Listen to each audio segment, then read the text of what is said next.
केरळा वायनाड हांगा जी घटना घडली ती अत्यंत एक मोठी नैसर्गिक आपत्ती ताका ती केरळच्या लोकांची आयली आसा त्या म्हणून मानवतेच्या दृश्टिकोनातून जे काम आमी श्रमदान करतल्याच्या माध्यमांतल्यान गोंयांत सुरू केल्लें आसा आनी त्याच धर्तीचेर हांवें म्हज्या जे स्वयंसेवक आसा कार्यकर्ते आसा तांकां विचारलें फाटले 2 दीस कोण कोण येवपाक तयार आसा म्हजी स्वताची येवपाची तयारी आसा म्हणजे सकून येवपाची तयारी आसा जर जायत न्ही आमी सगळे येवपाची तयारी आसा 3 दिसां भितर सादारणशें एक 200 कार्यकर्त्यांचें रजिस्ट्रेशन जालें आनी त्यामुळे जी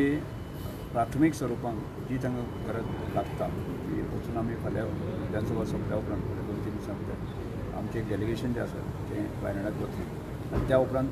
जी मदत करपाक येता आनी त्या उपरांत जी खऱ्या अर्थान जी घरां ती बांदपाक जाय कांय प्रमाणांत जर आमी घरां जर बांदपाक शकता शंबर थंय घर बांदपाची तयारी